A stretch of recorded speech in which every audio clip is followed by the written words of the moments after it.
Hey everyone, welcome back to my channel Ministry of Taste. Today we are preparing chicken chermoula.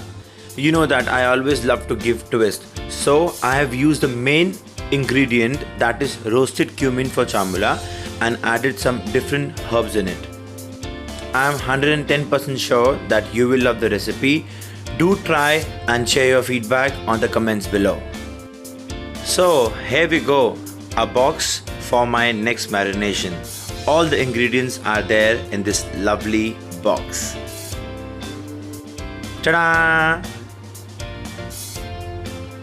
We have parsley, roasted cumin, mint, coriander, salt, smoked sweet spicy paprika, and lemon. Now we'll blend all the ingredients together.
Thank you for watching. Stay home, stay safe, and cook with me.